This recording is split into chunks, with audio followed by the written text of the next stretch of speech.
आपका क्वेश्चन है which of the following is the rearranged most stable carbocation of the given species. आपके पास cyclohexane के आगे CH2+ लिखा हुआ है और इसी को रीअरेंज करना है। अब पूछा है कि which of the following is the rearranged most stable carbocation, rearranged most stable carbocation of the given species. क्या इसके रीअरेंजमेंट से मोस्ट स्टेबल कार्बोकेटायन ये बनेगा, ये बनेगा, ये बनेगा या ये बनेगा? कॉन्सेप्ट बनाते हैं।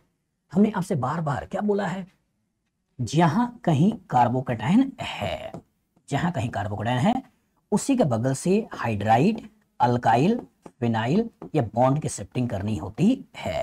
और इसी लेस स्टेबल कार्बोकेटायन को इसके शिफ्टिंग से मोस्ट स्टेबल कार्बोकेटायन में हमको कन्वर्ट करना होता है।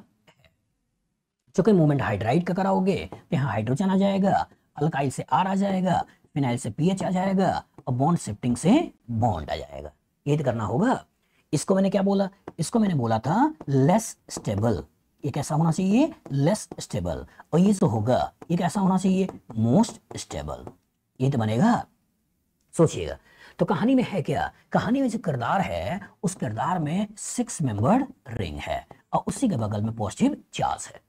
तो अगर इसके हाइपर कंजुगेशन को देखें, इसको घेरें तो बगल में केवल इस कार्बन एक ही हाइड्रोजन है। दैट मींस इसके पास केवल एक हाइपर कंजुगेशन है, रेजोनेंस है नहीं, क्योंकि ए डबल बॉन्ड भी सी के ऊपर पॉजिटिव चाहिए, डबल बॉन्ड है नहीं। ए के पास लोन पेयर बी के पास पॉजिटिव चाहिए, लोन पेयर है नहीं। ए के पास निगेटिव बी के ऊपर पॉजिटिव चाहिए, निगेटिव भी नहीं है। ए ट्रिपल बॉन्ड भी सी के ऊपर पॉजिटिव चाहिए, ट्रिपल बॉन्ड भी नहीं है। मतलब अगर पॉजिटिव चार्ज वाला केस लें और उन्हीं 13 केसेस में निकालने की कोशिश करें कि A double bond B C के ऊपर पॉजिटिव, नेगेटिव, लोन पेयर, फेरिडिकल, डबल बॉन्ड या ट्रिपल बॉन्ड, तो पहला वाला case A double bond B C के ऊपर पॉजिटिव नहीं था। दूसरा, ए के पास लोन पेयर है बी के पास पॉजिटिव, ए के पास लोन पेयर या नेगेटिव चार्ज बी के ऊपर पॉजिटिव, वो कहानी भी नहीं है। और एक ट्रिपल बॉन्ड भी सी के ऊपर पॉजिटिव, नेगेटिव, लोन पेयर, फेरिडिकल या ट्रिपल बॉन्ड, तो इसका मतलब पॉजिटिव चार्ज ट्रिपल बॉन्ड के बगल में भी नहीं है, तो रेजोनेंस नहीं है।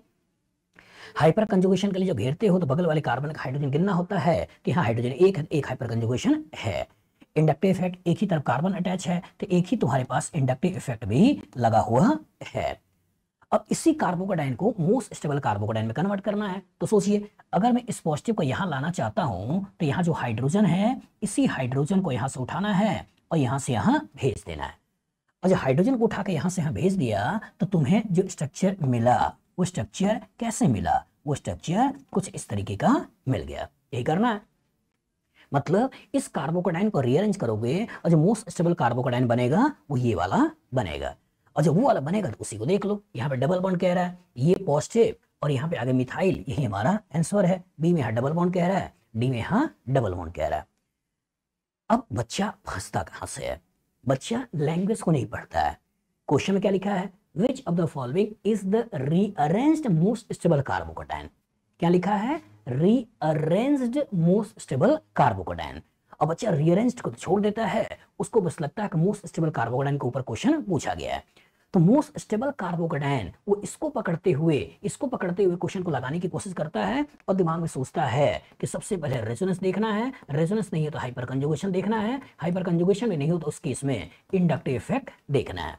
और उसको लगता है यहाँ रेजोनेंस हो गया, रेजोनेंस है नहीं, रेजोनेंस हो गया, यहाँ रेजोनेंस नहीं है, तो बच्चा फोकस इन दोनों में करने लगता है। और फिर यहाँ सोचता है कि यहाँ पे आपके पास रेजोनेंस के अलावा 2 हाइपर कंजुगेशन है और यहाँ सोचता है कि रेजोनेंस के अलावा 2 हाइपर कंजुगेशन है। फिर सोचता है कि इसका आपका कंजुगेशन आया, फिर सोचता है कि इसका आपका कंजुगेशन आया, ये प्राइमरी बन गया, यहाँ सेकेंडरी बन गया और हो सकता है कि इधर वो कह दे कि ये मेजर है, मतलब स्टेबल है।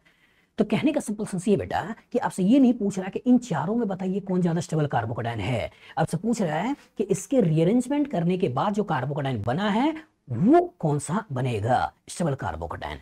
तो फोकस हमको यहां से इसके प्रोडक्ट के बारे में सोचना है या इसके कॉरेस्पॉन्डिंग रीअरेंज कार्बोकेटायन वाला प्रोडक्ट के बारे में सोचना है, इनडायरेक्टली रीअरेंज कार्बोकेटायन के बारे में सोचना है। हमें इनके ऊपर फोकस नहीं करना है कि इनमें से कौन ज्यादा स्टेबल कार्बोकेटायन है। तो क्वेश्चन जिस हिसाब से पूछे प्रॉपर तरीके से फोकस करिए, उसी हिसाब से आपको आंसर देना होता है। बताओ फ्यूचर में इस तरह का क्वेश्चन आएगा, लगा लोगे? गुड।